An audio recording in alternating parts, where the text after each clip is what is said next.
Welcome to Meet the Author, where you can join in on insightful conversations with best-selling and award-winning indie published authors. Your hosts today are Rob and Joan, who themselves are indie published authors, book publicists, and paranormal investigators with Tampa Bay Spirits, based in Tampa Bay, Florida. Thanks for dropping by. And now, on with the show. Hi, I'm Rob. And I'm Joan. And whether you're watching us live or you're watching this podcast later on or just listening later on, we're very, very glad that you decided to be part of our audience. We already have a couple of comments. George Dismuke says, I'm frozen, but here, frozen. Yeah, the cold front. Okay. The cold front went through. It's below 60 or below 80, I think. And Joe Conjal said, good evening, Rob and Joan. Good evening, Joe. Good evening. Marjorie Deering said, hello, I may have to leave early tonight. Talk fast, LOL. Paul Hollis, evening, Rob and Joan. Hi, Paul. George Dismuke says, you're out of focus. We're not on ours. Not really.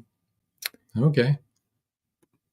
Joe Condell said, glad you're back on the air. Yeah, there might be some noise. As some of you know, we just went through a very bad hurricane here. We took a direct hit.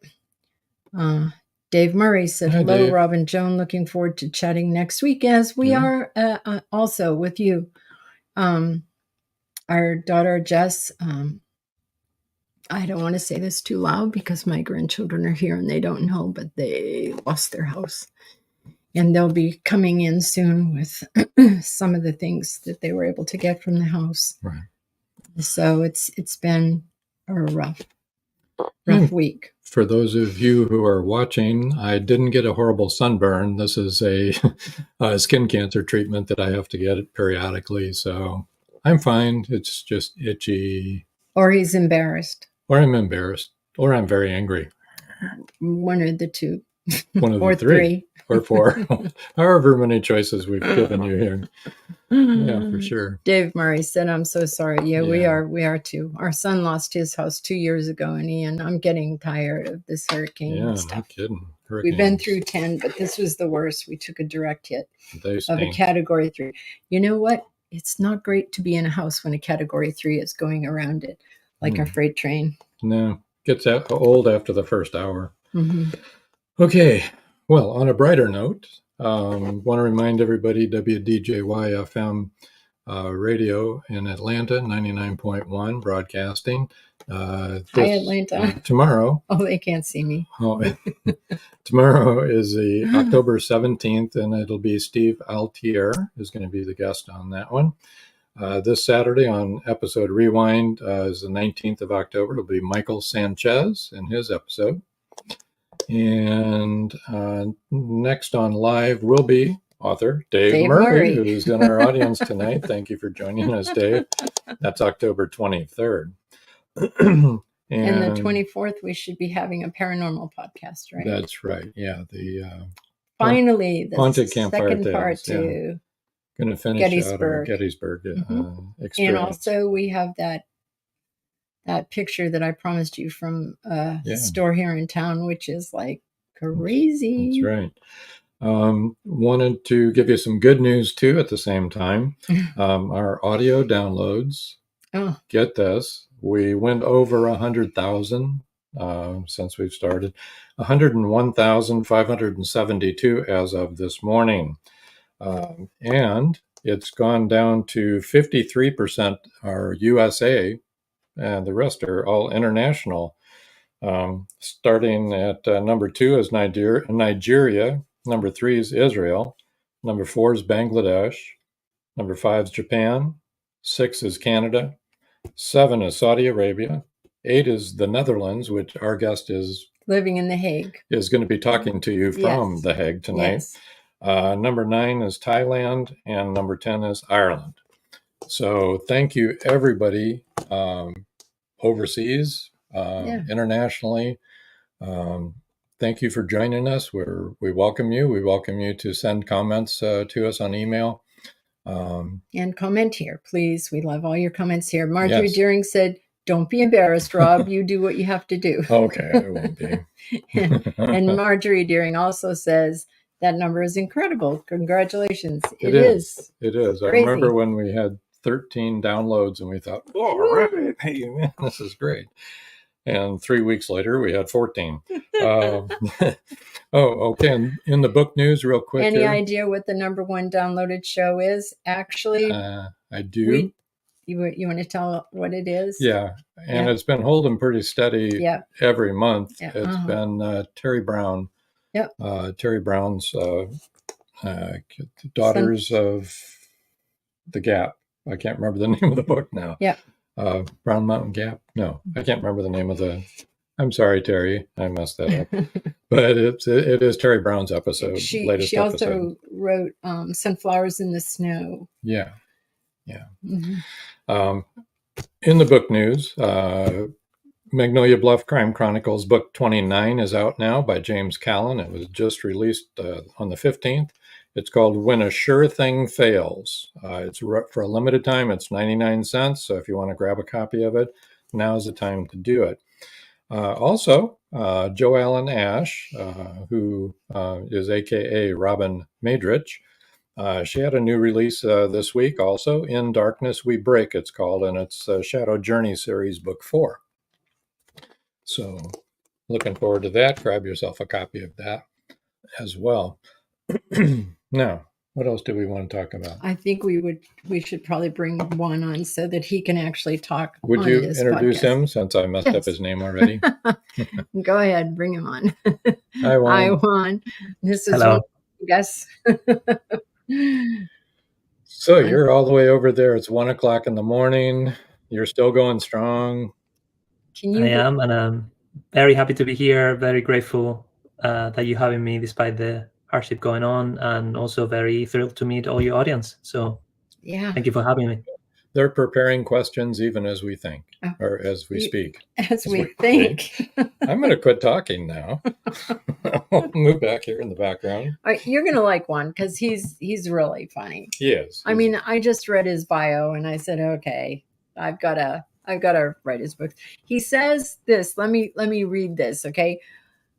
Juan obtained his PhD in physics from Edinburgh University in 2013. But don't worry, he soon realized his mistake and started writing film scripts. I love that. I was like, okay, this is great. And it goes on like that. Yes. And you did realize your mistake, didn't you? I did. I mean, I say this a funny way. I always say, like, today's tragedy is tomorrow's anecdote. So it did feel like a tragedy when I was doing like this PhD in physics. Is what I had prepared for all my life, at least my academic life and my life at university. And there was just one night that I just realized this is not my way, and I said it out loud in the dark of my room before going to sleep. And I thought, okay, we had to change something. And I did it very slowly, very progressively. I think that helped me quite a lot. But it's definitely the moment of saying, like, look, this is not my way to do it. I'm going to go into films and eventually into writing prose. Dave Murray said, I loved how dryly tongue-in-cheek your bio was, Juan. Yeah, it is. It's pretty funny. That's good. I love that. You should look up his bio and read the whole thing because the whole thing is funny. It's very funny. And also informative, informative and funny. And then buy the book. Yeah. And so when you write, do you write the same way that you wrote your bio?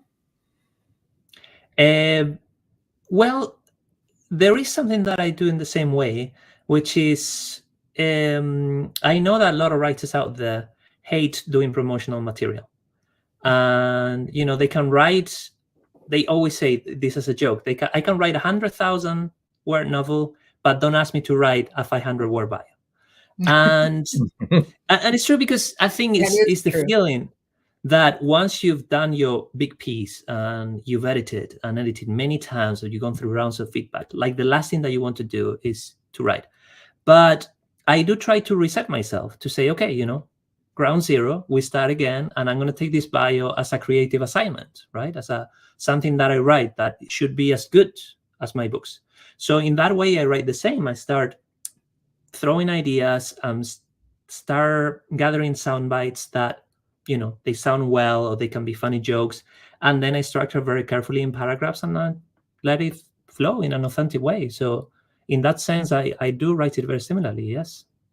Yeah. And you like putting in a lot of jokes in between everything.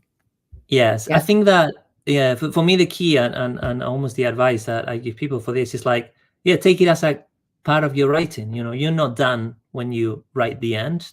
There's also other things that you have to write after that. So deep breath, and then just unleash your creativity with these things as well.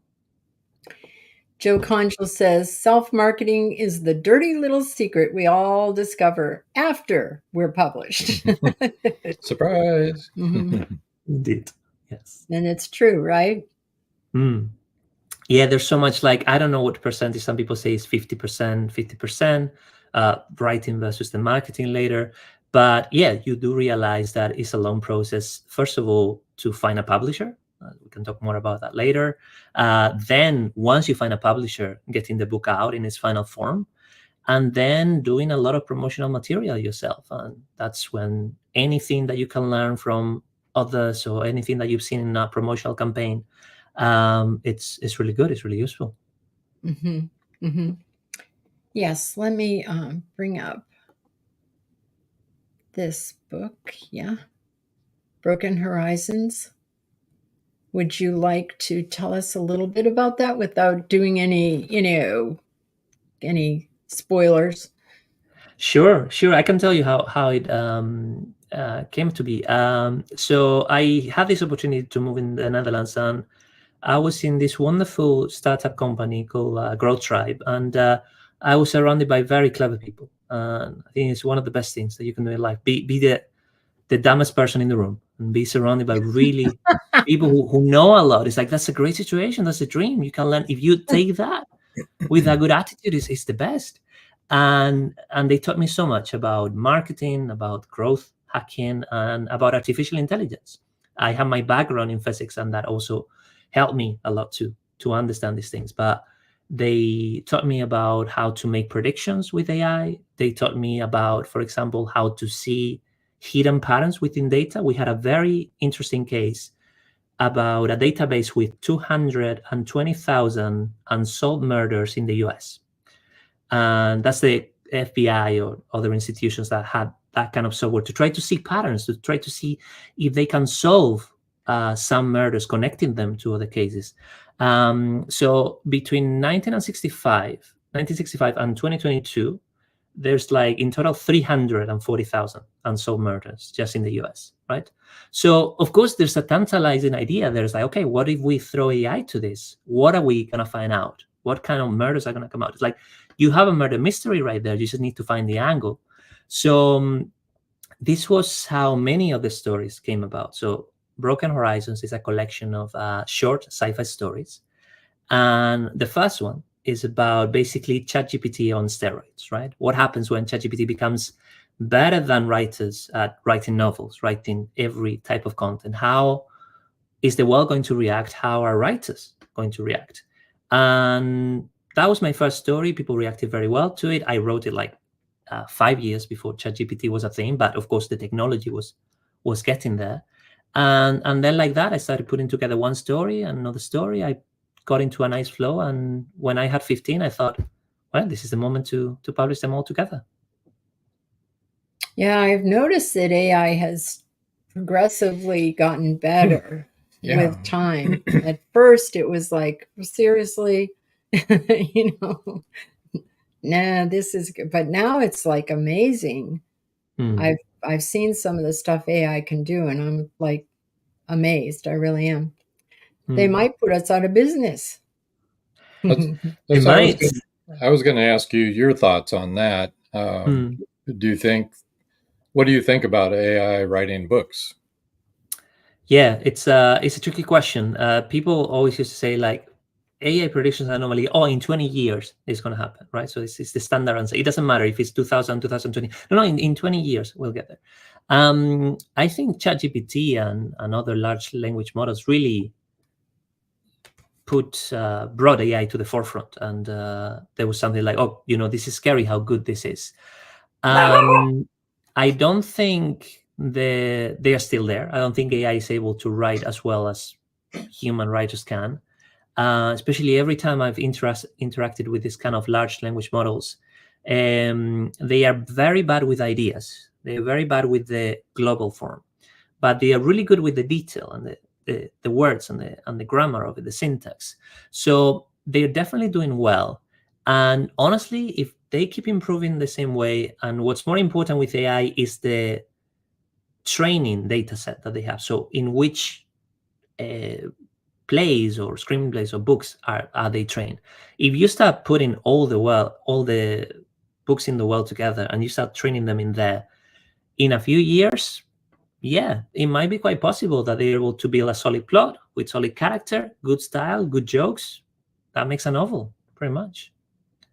Right now, I've noticed they do have trouble making sense and being able to tell a story completely, but they're really good with ads and that kind of thing in little snippets, like like a little 30-second snippet. They're pretty good at that. They can pick out the keywords and say, here, this'll work, or even a minute. I know we've used it for little promos and stuff. And that works good. They can pick out keywords and everything, but when they have to put them together and make sense, it's like you're reading it and you go, well, that didn't make a whole lot of sense. Wait a minute, we've got a comment. AI can never replace the heart a real human adds to a manuscript. That's true because they don't have a heart. Yeah, that's what I was gonna say too, Joe. You're like the Tin Man. Yeah. So. But then comes the interesting question, no? Like, where does the heart come in? In which words, in which kind of thing? And I think it has to be with the global design and the global feeling of it, and that's what they cannot get at the moment. They are really far. Yeah. But yeah, I'm not convinced as you are that it can never replace. Like, I hope so. I really hope so. Right. It probably won't be in our lifetime. Gosh. Dave Murray says it seems unfair that AI is able to vacuum up writers' hard work without compensation. To the hard writer, not to the AI. Yeah. Definitely. Well, what I don't like, a lot of them are dead, is it looks like when you write AI with capital letters like you should, it looks like Al. Or A1. Or A1 sauce, yeah. But it's like, hello, Al. Like Hal from 2001 Space Odyssey. But anyway, so, well, got a minute or so here. Were you planning on, you're going to read a passage after the commercials. We'll do that one when we come back. We can bring up this, but we should probably talk about that in the next segment because it's going to take too long. It's going to take a little bit to explain that one. Exactly. And we have another comment. George just makes, well, pay the computer with artful play. Artful. There you go. Yeah.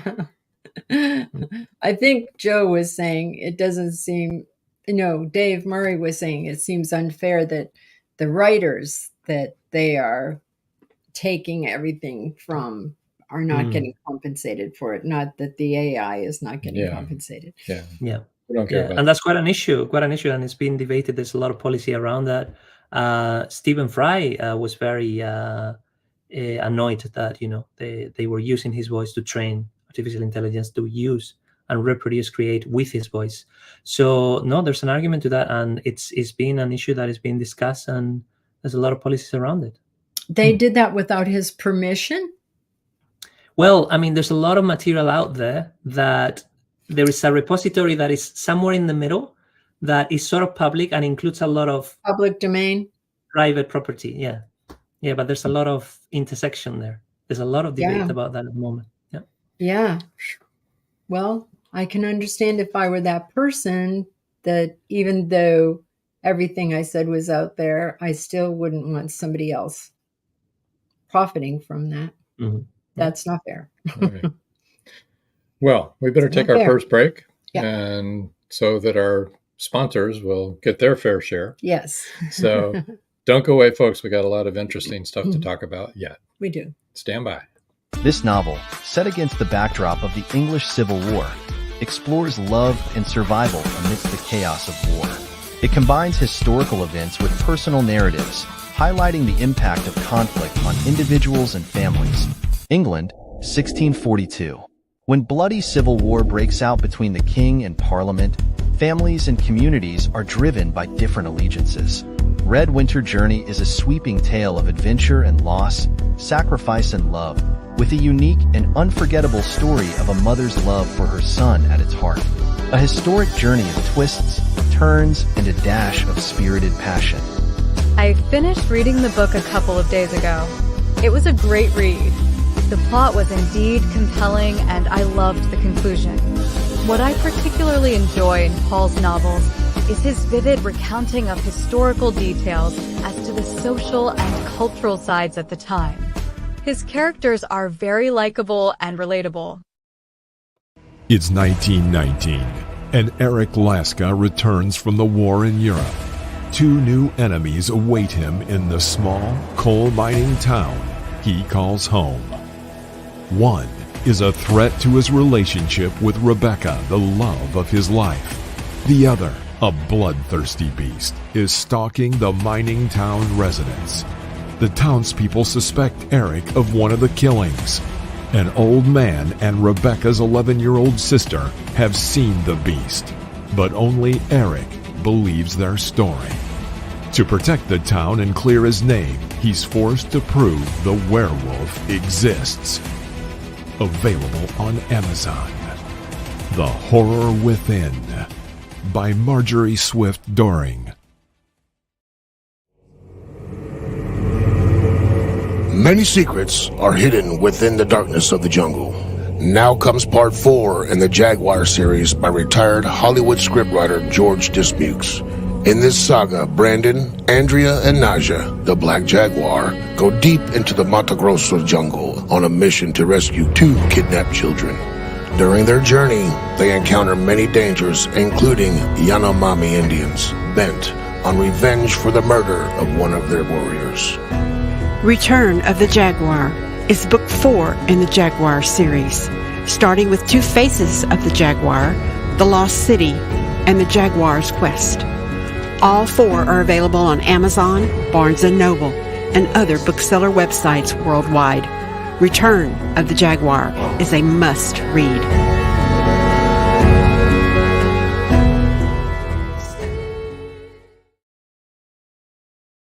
And we're back. We are. Okay, good. Chris Chrisman says, "Hi everyone, I'm Hi, late, Chris. but here now." Hey Chris, welcome to the show. If we could take just a short minute, we've got on the banner here, it says UK author JUAN Venegas. with your name. Can you give us a little kind of history thing of why you're in Netherlands, but you consider yourself a UK author?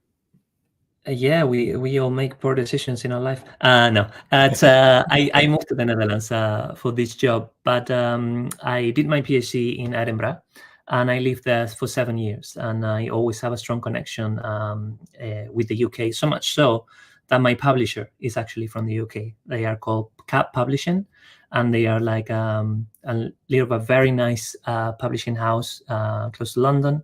And yeah, I'm in touch with them. I work with them very well. So, in that sense, I'm a UK author because that's the market where it's being sold, and it's available internationally, but that's where my publishing home is. Okay, cool. And your books are selling best in the UK, do you think? At the moment in the Netherlands, but as you know, we need a few months to assess, to get all the data, and you probably know that different distributors, different bookshops, and all that, it takes a while to gather all the data. And coming from a data profession, sometimes it drives me crazy. It's like, but you don't have the data, and nobody has the data sometimes. So I think in a few months we'll be able to tell. Good. Yeah, it's frustrating, but you're happy with your publishing experience with them. Very much, very much. They were very kind, and they were. I think it's worth mentioning how I came across them because it's I think it's an interesting learning experience. It definitely was for me. So to publish Broken Horizons, we got to understand that I was also working on another novel, a tango novel about Argentine tango called The Infinite Walk. And that was the novel that I was really trying to sell. I was really trying to publish. And I made a wonderful book trailer that you can watch on YouTube. And I made all the promotional materials. And more than that, I also outlined very clearly for the publishers what the audience was going to be. I told them, look, I'm around this international community of dancers. I actually dance a lot and DJ sometimes even. And it's like, I know the people. I know that they are hungry for tango literature.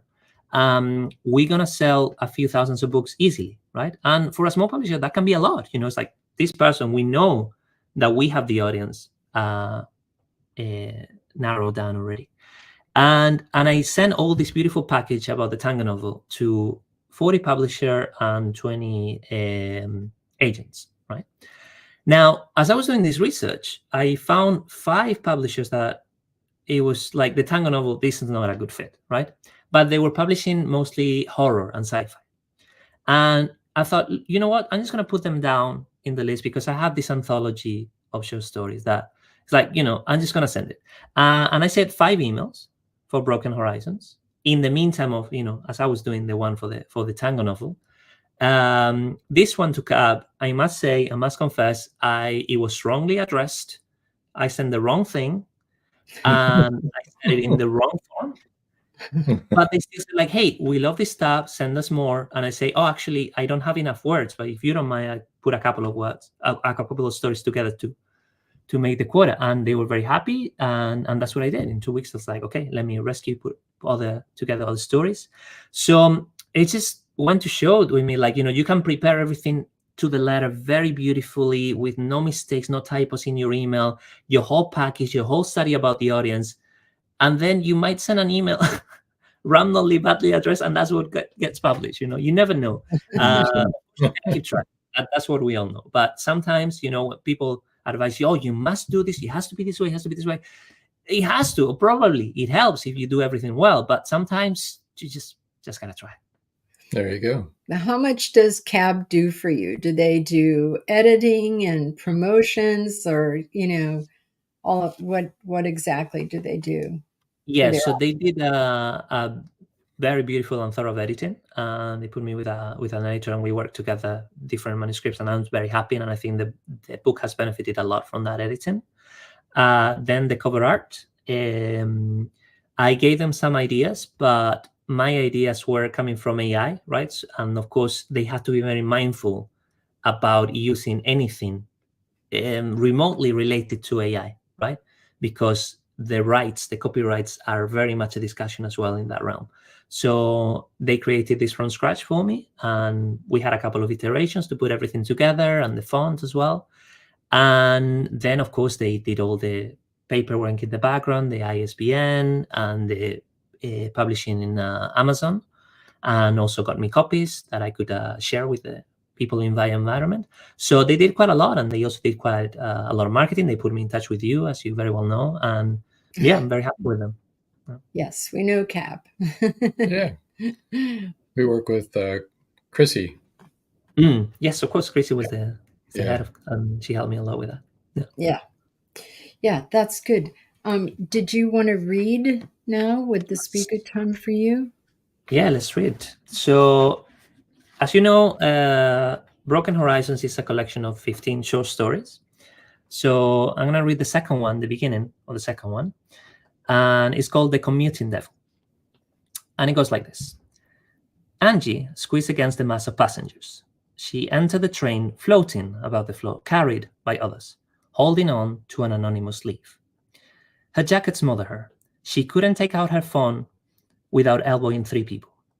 The armpit of a sweaty bodybuilder poured sand into her face. That night at home, Angie squinted at her schedule. Every other activity in her day was optimized. She read her book during the morning and late evening commutes, but the hour it took her to get from the office to the gym was a willpower black hole. All the gyms weren't as good as this one. All the jobs weren't as well paid as her current position. God, she said out loud. God, really?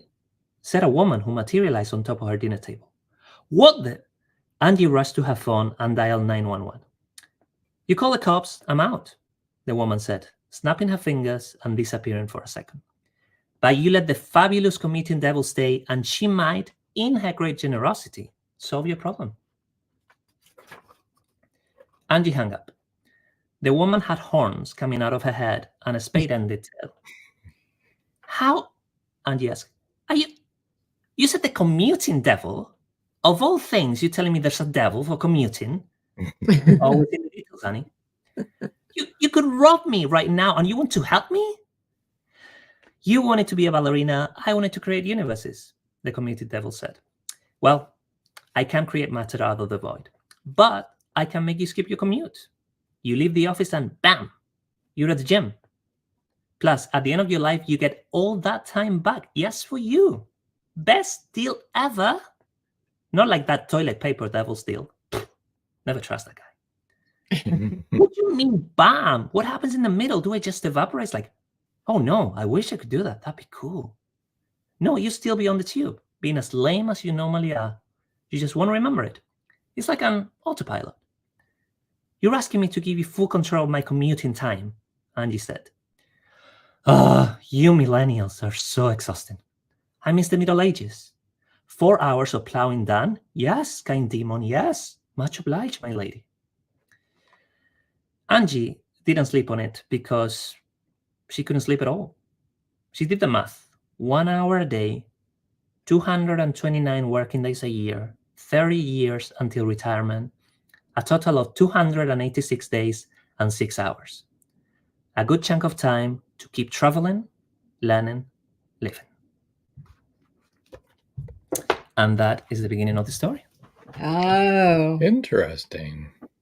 I tell her, don't do it. Don't do it. Don't do it. We all know that. We all know that. Shouldn't she do it? There's a hook in there somewhere. We'll never know. We'll never know.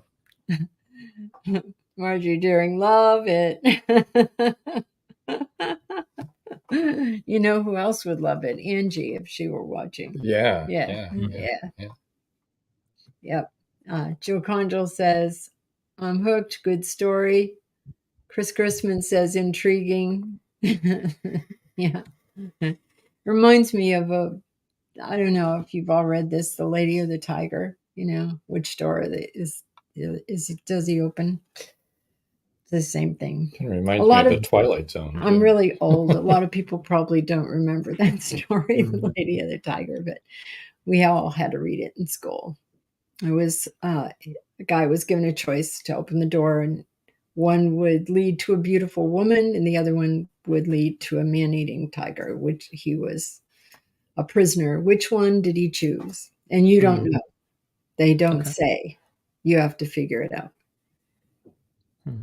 Well, that reminds me very much, though. It's a very flavor of the old Twilight Zone TV show. It was like, it is like the old Twilight Zone. Right? Yeah. Yes. Yeah, they were always doing weird things. Especially with the many devil. people have said that, yeah. Like many of the stories, there are other stories that remind people of the Twilight Zone. And yeah, it's just like, of course, you know, we all have inspirations. I try to write directly from what I know from the science. I rather than base myself on other works, I really try to base myself on my life and what I can. So this actually happened to you. Yes, the other day. Yes, there was a demon. The commuting devil. The commuting devil, right? Yeah. Hey. I met the devil once. I'm convinced. There was a guy who appeared out of nowhere in Singapore, and he just like told me like, "Yeah, man, you should move here." And then he disappeared. I was like, "Ooh." He said, "What was that? What happened?" Like, no context whatsoever. I'm still convinced he was the devil. I don't know. Yeah. Maybe he was an angel and maybe you should have moved there. Maybe. I don't know.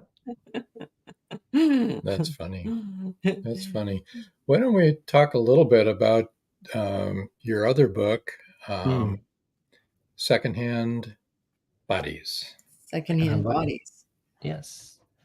That is. First, can you explain the cover a little bit for the people that can't see it and for the people that can see it, because it needs some explaining. You got some explaining to do. So I told my friend Diego, who's a wonderful artist, Diego Garrido. He told him, like, look, I want like something like a head inside a head inside a head inside a head, and as you can see, it's like that 5 times. And he's using different textures of a city and the woods to be able to convey that.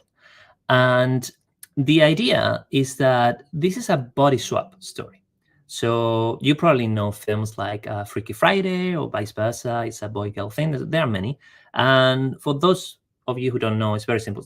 Let's say my mind goes into Justin Bieber's body, and then his mind goes into my body, right? So now Justin has a PhD in physics, and I can sing. So it's a win-win situation. Everybody's happy. And this has been done many times between 2 people. But I thought, what if this happened to everyone in the world at the same time, right? So your mind goes to somewhere in Australia, that person in Australia goes to a woman in Japan, that woman in Japan goes somewhere in Arizona, and a whole rotation of minds. And I thought it was interesting because at this point, it's not a personal drama anymore. It's a societal drama. The politicians are not the politicians. The army is not the army. The doctors are not the doctors, and the whole system starts collapsing, right? So I thought it was a very good way to start this kind of post-apocalyptic scenario. Of course, where there's going to be quite a lot of violence and people try to get a hold of the situation and put things in order. And then when they started to figure it out, it happens again. And every couple of days, everybody changes body. So now we enter a situation where so long as you survive, you can do whatever you want. Nobody's ever going to know. And that was what I wanted to explore. How are people going to behave when nobody's really watching? You know, they only need to survive, and then they're going to jump to another body who's going to keep track of that.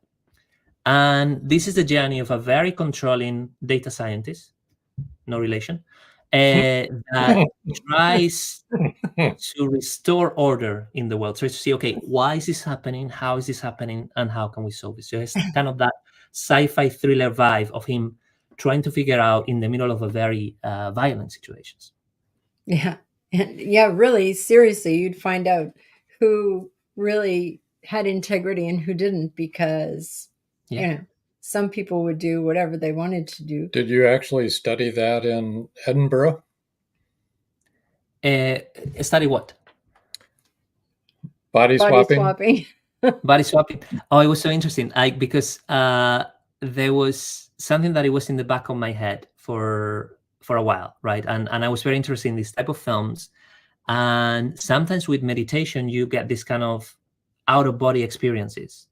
And you start thinking, what would happen? You know, it's like some people describe in meditation that they can see themselves from outside, right? And you go to a different place where you've never been before. Absolutely, or no one's ever been before. It's quite a thing, and I love that. Both dreaming for me is very powerful inspiration, but meditation as well. And I was thinking about this all the time. And I was reading this book. It's called Screenplay, if I'm not mistaken, by Sid Field. It's the Sid Field book. Everybody in screenwriting knows it as the Sid Field book. And it was so funny because I was at the library in Edinburgh, and I was reading. When you look for the subject for your book, you know, you might struggle, but don't worry. When you're looking for your subject is looking for you. And I just roll my eyes saying, like, yeah, of course, as if it was that easy. And just rolling the eyes and looking at, I just look at it and go, oh my God, I have it. And that was the moment. It's like, oh, now I put it all together. What if everybody switched bodies? Like, I have it. So I think it was one of the 2 moments of inspiration, real inspiration in my life, which of course comes through a lot of thinking about it before. But it was so funny because it's this kind of thing, like he was encouraging me to believe. And I was like, I cannot believe this. And suddenly the moment I stepped into that, I had the idea. And then you believe. That's great. We have a few comments. Marjorie Deering said, Justin Bieber, interesting choice. And Paul Hollis said, I would be stuck with the brain of a beetle. And Joe Conjal says, hi, Juan, do you outline your books or are you a pantser? Always the question. I outline them very much. I'm gonna give you, like, I always say this, like, you know, when you hear somebody talking and you wonder what they are holding back or what they're not saying, I can give you straight away my best secret for writing, because it's not a secret. I think a lot of people do it. Is to separate the processes of brainstorming from being critical and selecting. It's basically separating writing from editing, separating all these elements. Like, either you are being creative or you're being rational and structured. Trying to do both at the same time is counterproductive. It doesn't work. Like, it's like trying to write an email. It's like, oh, I need to write this important email. How do I start? I cannot say that. No, it's like, just plan it, then you write it, and then you edit it. So I let my imagination go at the beginning, but I don't write. I don't write the text itself. I just write ideas. I write scenes. I write passages, dialogue, which I love very much. And I start brainstorming also the character traits. Then at some point I start putting everything together and I see, okay, I can create a structure organically rather than forcing it from the outside. I can see the structure emerging. And then I do need my sticky notes. So for my first novel in Spanish, I put 180 sticky notes around my bedroom, all around. So you can imagine it was quite intense. If I had a girl coming into my room, seeing that the first night, they would have the moment of doubt. Is this person a serial killer? Hopefully not. I'm not. Yeah. But yeah, there's always that moment of doubt. So I like to alternate both very much. And I think the secret to good writing is to know how to alternate both. Some people might do it later, but you have to do both at some point. And I do like to have everything plotted, and I want to be able to see all my novel before I write the first word. That's very important for me. And then, also very important, writing the first draft as fast as possible. Just get over it. It's going to be painful. It's going to be bad. Just get it over with. Never look back, right? You do look back 2 or 3 times. Oh, you got to look back later. No, but later, yeah. Rewriting. No, not on the first draft. We got to take our last break here. We'll come right back and let everybody know how to reach you, okay? Yeah. Don't go away, folks. The clock is ticking. Can Gracie uncover the truth? Philip Pliant is the wealthy opportunist plastics dealer and CEO of Pliant Industries. He's also a master thief, creating a pervasive threat to the manufacturing infrastructure in the Caribbean islands markets. With the cartel as his stealth client, the naive city leaders have been seduced, enabling the production of more than 3-dimensional building materials. The expected profits are monstrous. Is the art group, now led by Gracie and the family heirs, strong enough to win against this predator? Can JJ's cats act on the root cause analysis in time? Will Gracie be able to squash Pliant and the cartels? Gracie never considered their lives would hang in the balance. The clock is ticking. 5, 4, 3.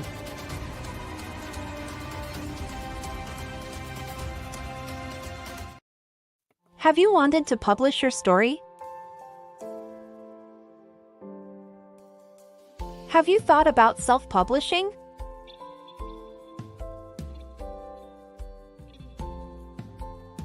Today is your day. 5-star Amazon review. Self-publish your ebook on Amazon for free in 2024. This ebook is available on Amazon. By Becca L. Jones. Paradise, my prison. Charlie Flint awakens from a deep sleep and finds himself alone on a tropical beach surrounded by a palm tree jungle and exotic animals. He cannot remember who he is or anything about his life. First, he must find food and build shelter and protect himself from hidden dangers. As his memory gradually returns, it reveals what a very flawed person he is. A man who made too many mistakes, made too many enemies. The implications of the truth are staggering. How did Charlie get there? And will he save himself? Paradise My Prison is the riveting new suspense thriller from retired Hollywood scriptwriter George Dismukes. Paradise My Prison by George Dismukes is available in jacketed hardcover, softcover, and all ebook formats worldwide.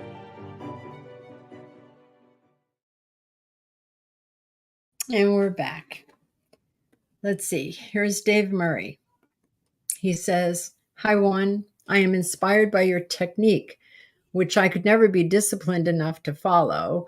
I just picked up the Kindle version of Broken Horizons, and I'm looking forward to reading it. Yeah, it sounds really good." And Joe Conjal says, "Do you ever get a different idea while writing that caused you to deviate from your fully plotted outline, or do you not let that happen?" Mm-hmm. Talking to Dave first, thank you very much. And do be in touch. Like, if you want to have discussions about this, like, I always happy to help and to learn from others how they do it. And to the second question, is like, I get these deviations all the time. And the point of getting a structure is not to narrow it down the story, it's just to make sure you don't have to worry about structure anymore. And then you can be fully free. And then if it goes too much in a tangent, then you say, okay, but remember, I need to go back to the B point. I started in A, I need to go to B. But I can take all sort of tangents and all sort of ideas. I can even change the ending. That happens all the time, and it's part of the process. And the structure not only hinders that, it encourages that. So I recommend it. Gotcha. Yeah, that makes sense. Sure. Yeah.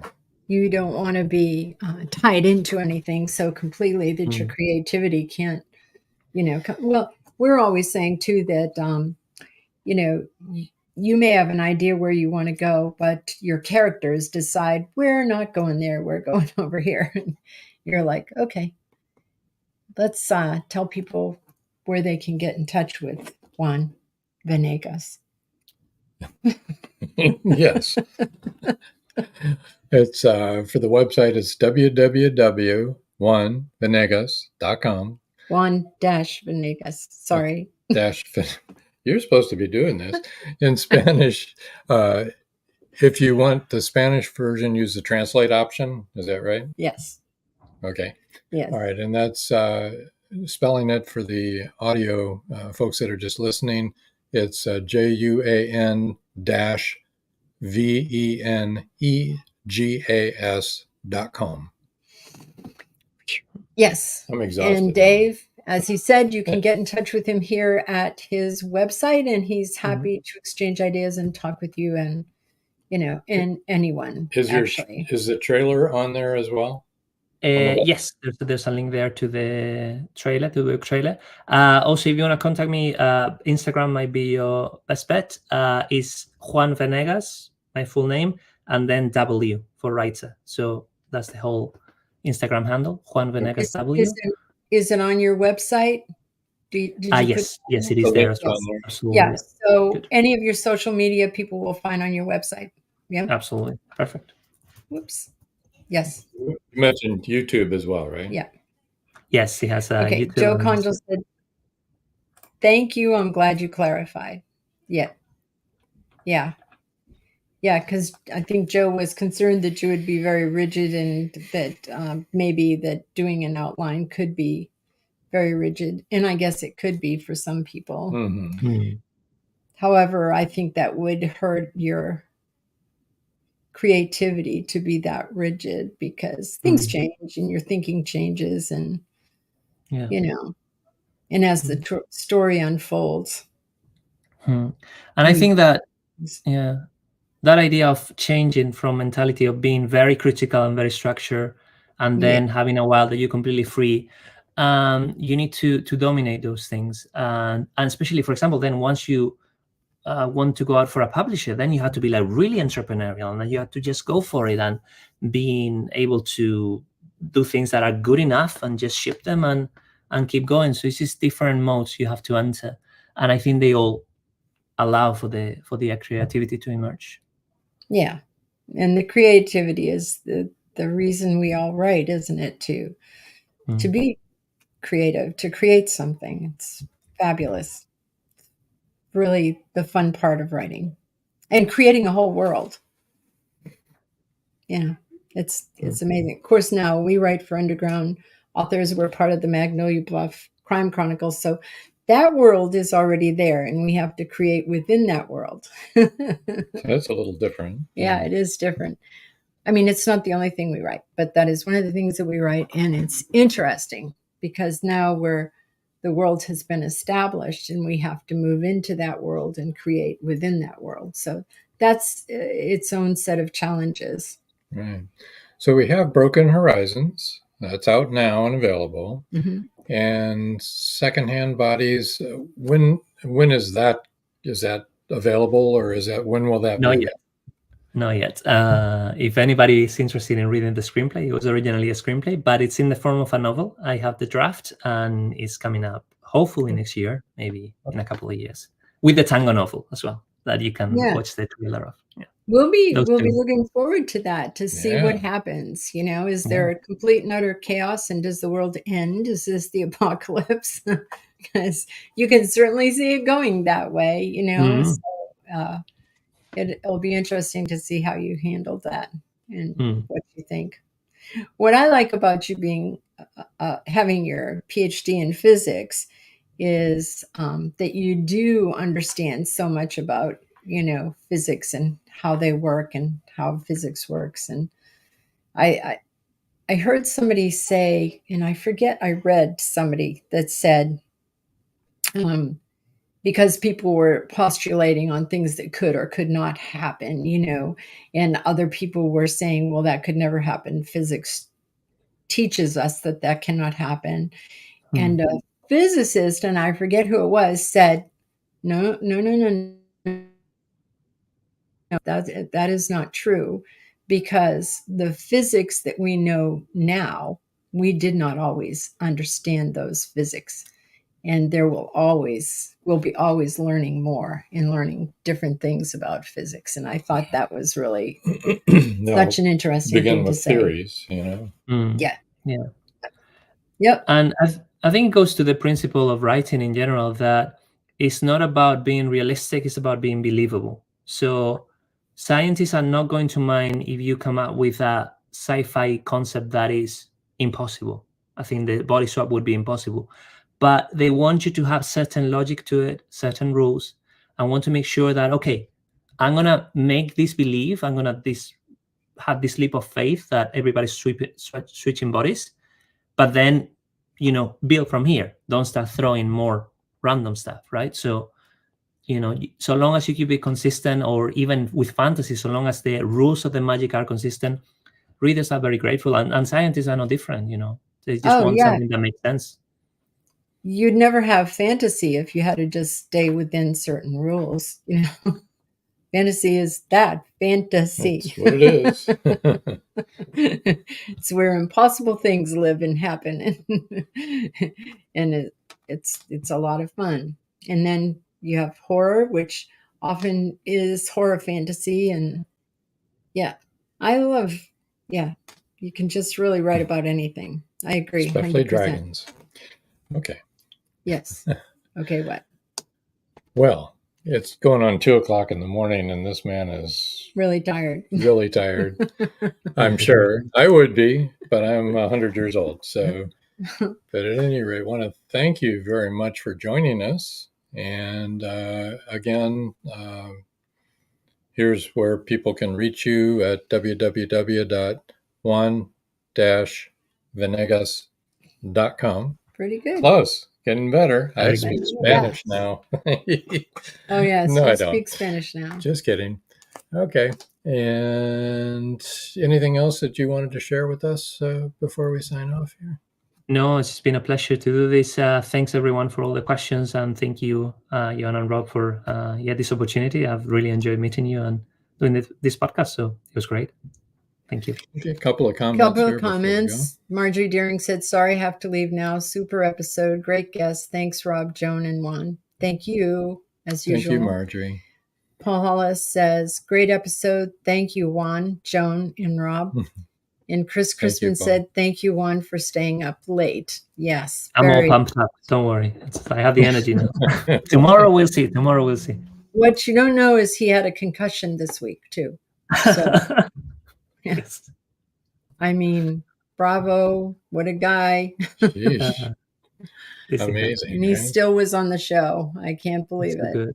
So the first day I was into this house, I had a concussion. And then the second day I went around the neighborhood and I was threatened by a gang of teenagers.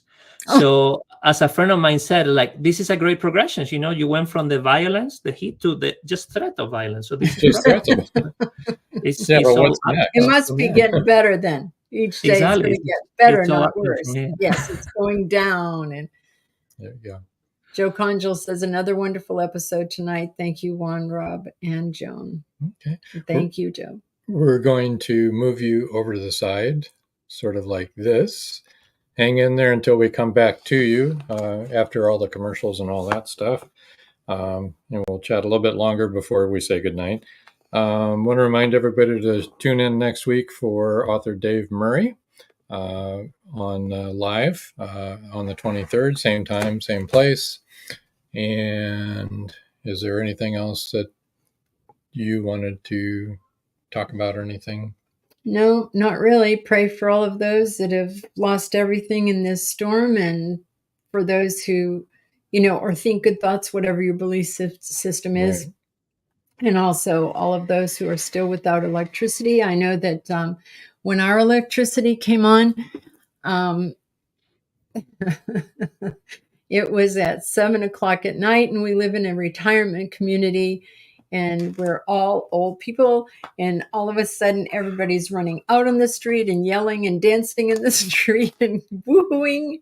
And one of our neighbors, who's like 94, okay, was riding around in a golf cart laughing and having a great time. It was crazy. It was very nice. And the first thing I did was I made a cup of coffee. I have now discovered I am addicted to coffee in the worst possible way. It did taste good. Yes, it really did. And one of our daughters never lost. Our daughter Susan never lost her electricity, and so she made coffee for us every day. Brought it over. But we had to wait. Poor us. Anyway, thank you, Susan. First world problems, people. There you go. Well, I guess until next time. That's all, folks. Night all.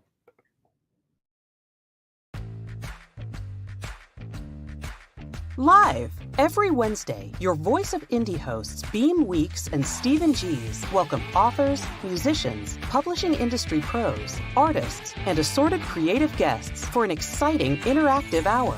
Call in during the show or post questions and comments on Twitter for responses in real time. Meet your favorite indie creators, learn inside tips, network, and promote your work. The link for each week's show is pinned on Twitter atop @VoiceOfIndie. And you can receive the link every Wednesday morning in your inbox by subscribing to our newsletter at freshinkgroup.com. Check out Voice of Indie every Wednesday on Blog Talk Radio and catch hundreds of episodes archived everywhere from our websites to our YouTube channel and Spotify. Thank you for joining us here on Meet the Author. Make sure you stay up to date with our show by clicking like, follow, and share. And you can find us on Spotify, iTunes, and more. See you next time on WLFE-DV.com.